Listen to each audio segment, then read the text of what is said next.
All right. So I know like a third of the country is on fire right now. And, now we have Trump on tape admitting that he knew COVID was going to kill a shit ton of people.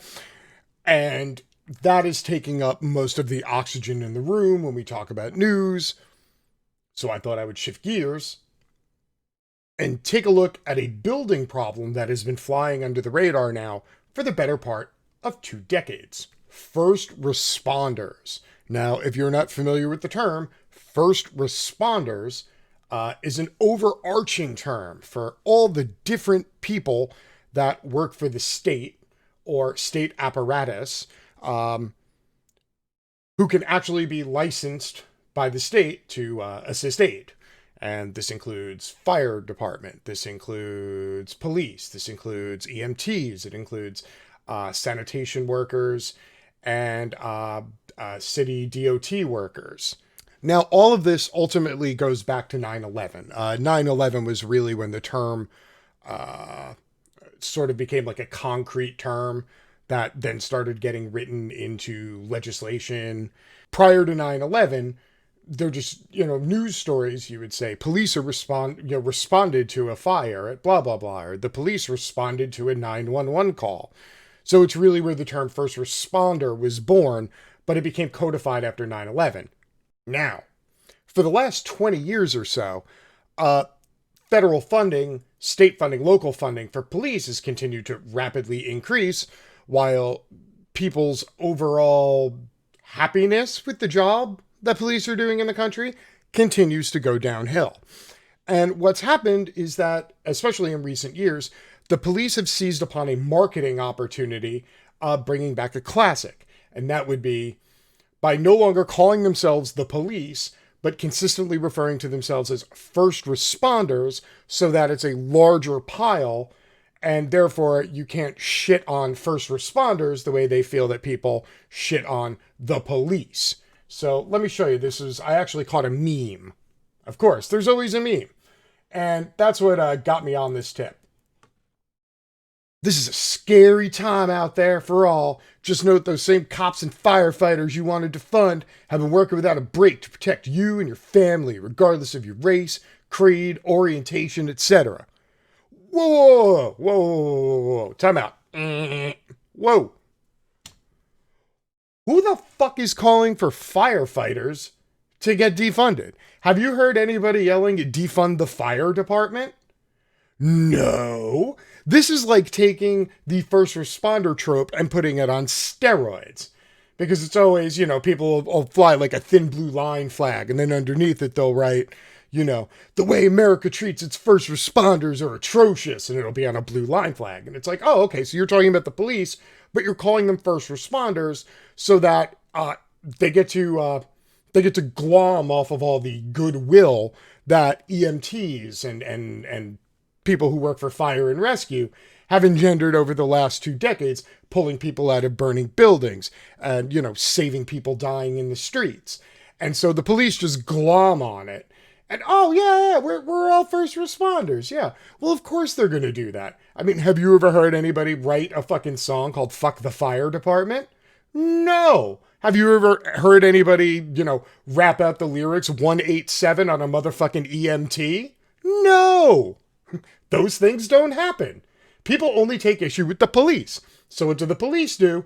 They glom onto all the other agencies and go, oh, we're with him. Yeah. It's like when you're the one dude with like a group of 4 women and you're standing in line outside of a nightclub, and like the bouncer finally looks at the four women and goes, okay, you go in. And then you grab them. You're like, no, I'm with them. Let me in too. Yeah. That's exactly what the police are doing with the whole first responder trope. This, however, is a whole new level of fuckery. Yeah, nobody is calling to defund the fire department. However, since you wanted to bring this up, I thought we should take a look at what funding looks like for all the different first responders so we can figure out if we're being unfair. Hey, maybe the police are taking fewer resources and doing more of the work. And we have all been accusing them of being worse than they are. Maybe it's possible, right? I'm always told you should follow the money, so let's take a look at the money, okay? So, this is an article from this year which explained how federal funding for police has increased total spending by more than 200% in the last 4 decades. Not really, totally interested in that, but what I am interested in is this total number here, that the police across America receive more than $100 billion a year in annual funding. Despite a sharp decline in crime rates since the 90s, the United States is still spending more on policing than ever. Out of 3 levels of government, federal spending has seen the fastest rate of growth. Between 1982 and 2015, federal spending for policing grew by 354%, faster than both local and state spending combined. I'm going to go out on a limb here and say that our overall spending on state education or our overall spending on state health programs have not increased 354% in the last 30 years. I'm going to go out on a limb and say that probably the vast majority of fields in the public sector have not seen an increase in spending that is commensurate with the consistent increases that the police have seen. But please, let me continue. All right, so in 1980, police spending was around $47 billion a year, and that's adjusted for inflation. By 2015, spending for the police was almost $143 billion. That does not include correctional services. We spend about another, I don't know, what is it, 70, 80 billion a year on that.